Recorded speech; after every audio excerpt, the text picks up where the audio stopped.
What is up, everybody? Welcome to Statistically Speaking, a UteNation podcast. I'm Ute fan Ivan. I am joined today by my three statistically smart and incredible friends, Dustin, Joe, and Matt. Today, and we're just going to talk about the Cal Poly game, Utah versus Cal Poly, Salt Lake City, rainy game. Wanted to talk to you guys about our predictions last week, how you guys felt those panned out, how you guys think the game went overall. What are you guys' thoughts? I'll go first here. I think it went about as you would expect. I think I predicted 67-0, the final 63-9. So I was a little bit incorrect about Cal Poly's offense being able to move the ball down just a little bit. Still, if you look at it from an overall perspective of defense, they still held them, pretty well. You're going to see that. You're going to see that every now and then. It was really interesting because you would expect the first game to be the game where your team looks unfocused, and Utah looked a little unfocused in this game. I look at penalties, especially. Utah was so good at UCLA. They only had 3 penalties for 15 yards, and then in this game, 7 penalties for 65 yards. And most of that were the starters, not when they put in the backups. That was disappointing, but also at the same time, I look at that and think, well, if you're going to have a game like that, have it against the FCS team. And so that's exactly what they did. Some fans are a little concerned about the secondary. I don't know how much of that was focus because they looked a lot different against UCLA than they did against this Cal Poly team. I think they probably were looking at it as, this is going to be an easy one. Wyoming will be an easy one, and then their focus is probably on Texas Tech. So they probably need to straighten that out a little bit, and I'm sure Kyle will get that done. Yeah, I will say that I've heard the complaints about the secondary. The highest rated Pro Football Focus player on the team is on the secondary. Pro Football Focus loves Jackson Bene, and he was particularly good this week. The one pick he had was one of 5 I think he could have had with just a little bit better luck. One incredible pick and 5 others that were inches away from a pick. And Pro Football Focus likes some of the backup corners. They like Cole. They're not as high on the safeties. The safeties right now statistically are struggling. But this is a good game to struggle in. It gives the Utah coaches a chance to kind of put them back on the right track. But Jackson is the story for this game. Jackson Bene played out of his mind against Cal Poly. I would have to see him take one more of those to the house. He had one. He had another one that he was ready to take and just got ahead of himself, I think. Yeah, I think when you look at the statistics and consider the sort of opponent, it really looks like a secondary that was trying really hard to make big plays, playing really aggressive. I don't know what I'm looking at when I look at the games. My guess is a lot of man calls, lots of backs trying to jump coverages and predict what was going to happen next. That's why you see a high number of picks. 2 picks on 30 pass attempts is really impressive. And maybe just a little bit of a higher completions percentage in yard per pass than you might expect. But overall, a sub 4 yards per play is just as good as you can ask for. The reality is sometimes the other guys run right and the defense runs left, right? Like there's sometimes you just pick wrong, and the offense is going to pick up a few yards here and there, and that's just how the game works. But an exceptional defensive performance. I like to look at these games and compare them in the context of how we see the kind of team we hope that Utah is in other parts of the country, other teams with what we expect to be a similar resume, a similar track record, how they perform, right? So I pulled up a few games, similar opponents, top 10 teams, and Utah really competed well in the context of how badly they took this FCS team to the woodshed, right? Ohio State took on Grambling last week. They put up 651 yards, so just a little bit north of 10 yards per play. Oregon put up 69. Well, they played the Oklahoma State Cowboys, so we'll cancel that one. I just saw the score. I assumed they were playing somebody bad.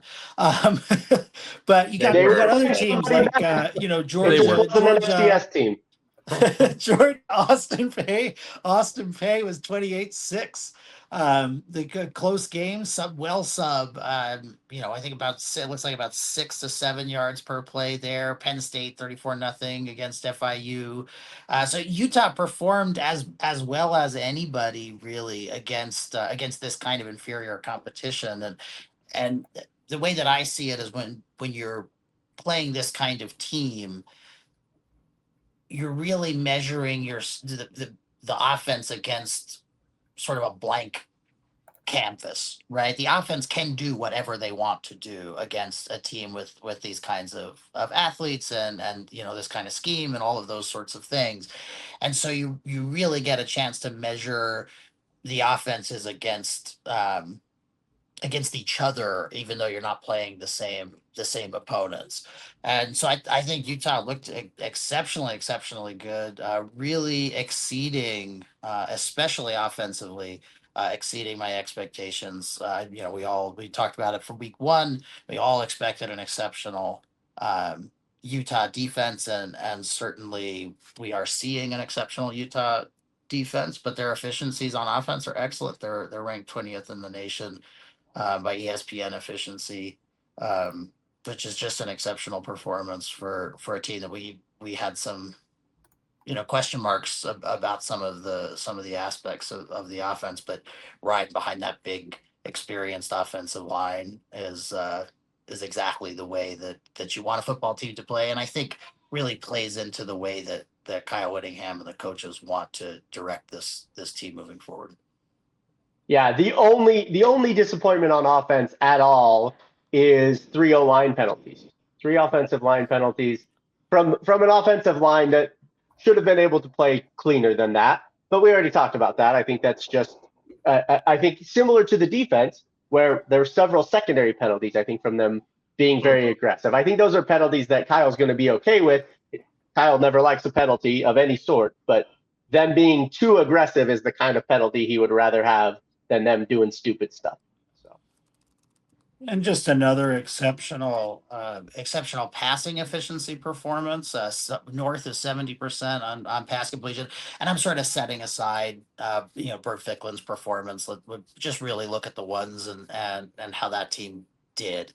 But an exceptional performance for Dampier in terms of completion percentage, 3 touchdowns to no interceptions is exceptional to get.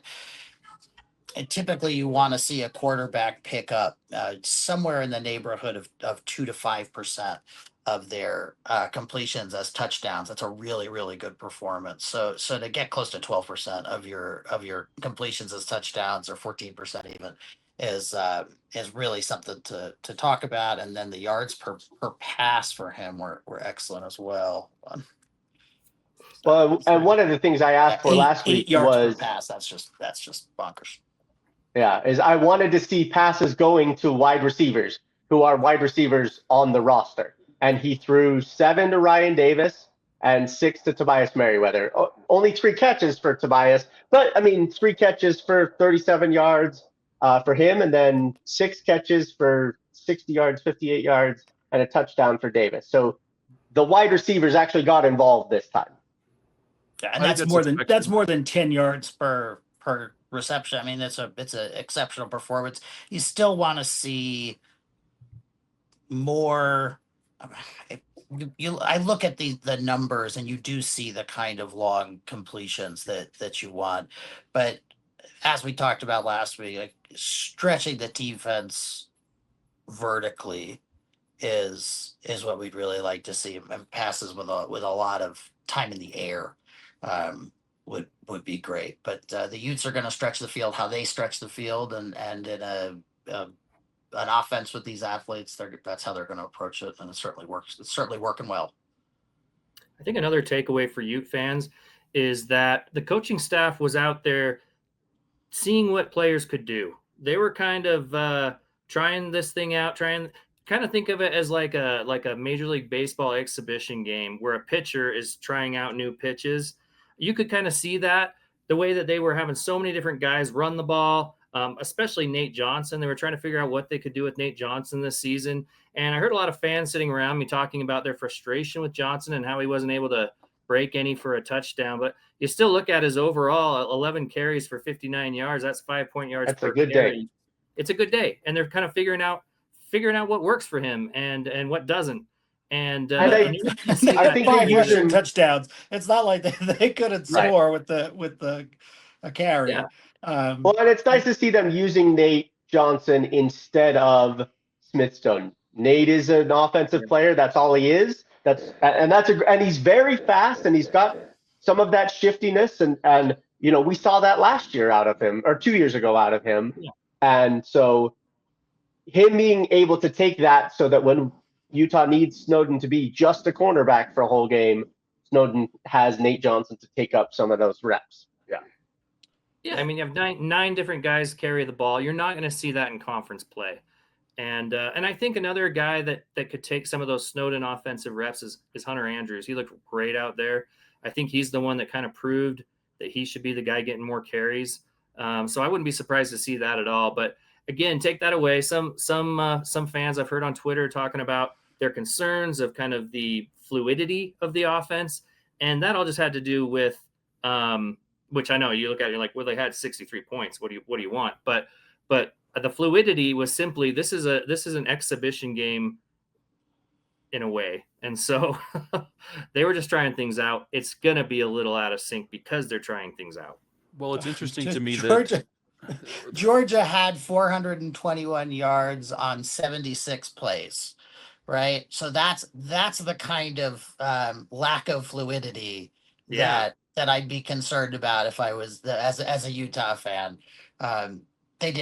They did just fine. They got tons of yards. They did really well. And the other thing, I mean, the last thing I kind of want to say about this game is I looked at the clock and thought about it when the first 5 minutes had elapsed in the second quarter. The Utes at that time were up 21-3, and I texted my buddy and I said, "Hey, yeah, I bet there's fans who are concerned about the score right now. Wish they were scoring faster, but they're on pace to win 63-9." And they won 63-9, which means that as the Utes started dropping in their second, and we saw third and fourth string players coming in a lot of places, they continued to perform at the exact same level, literally 21-3 in the first 20 minutes, 21-3 in the mid 20 minutes, 21-3 in the last 20 minutes. And I think that consistency and that depth is the thing that I took away from as the most exciting and promising thing about the depth this looks game. good. Yeah. Yeah, couple of things. I don't know why Utah fans would be concerned about fluidity when I'm watching the Utes offense, and every single play was different. And they going to multiple players on the offense. Everybody touched the ball. Anybody who can do anything with the ball was getting a hold of it, and that's huge. Something I really like about Jason Beck so far from what I've seen and from what I saw at New Mexico, he makes sure that the playmakers on the team get the ball. Yes. And that's a big deal. And so I don't have huge concerns about the fluidity of Utah's offense. I think that in fact, I was talking to I work with a lot of BYU fans, and that is all of them are saying they are scared of Utah's offense right now, which I have never had anyone say that to me in a long time. And that felt good. And it makes me love Jason Beck and what he's doing even more. We're talking about depth with the second strings. Someone who really impressed me that no one's really talking about is Carson Kaufusi. He was hitting hard and he was getting penetration. And so I think I just wanted to shout out Carson because I'm excited to see where he goes.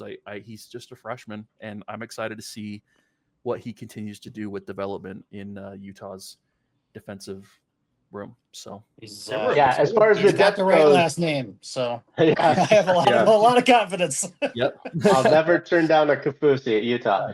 Yeah, as far as depth goes, I just counted 51 players played at least 10 snaps on Saturday. That's insane. I mean, and as Joseph said, not a single bit of drop off. The highest rated player, according to PFF, the highest rated player on either side of the ball was the backup quarterback. Ficklin was rated a 91.9, which is understandable. I mean, he's playing against an exhausted defense and had a great game, but you go, 4 for 4 for 53 yards plus 5 for 55 and 2 on the ground. You're going to have a pretty decent outing. And it's not like he only played 5 snaps. He played 25 snaps, really ran the whole offense, so looked pretty good. Love to see it. So, all right, guys, I think that's going to do it for the first section here, our retrospective. Everybody, thank you so much for watching, Statistically Speaking.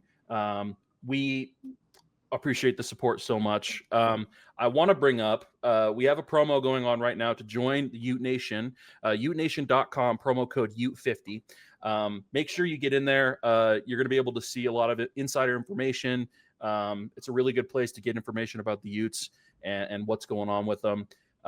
So yeah, make sure you don't miss our other section where we're going to talk about predictions for the upcoming game.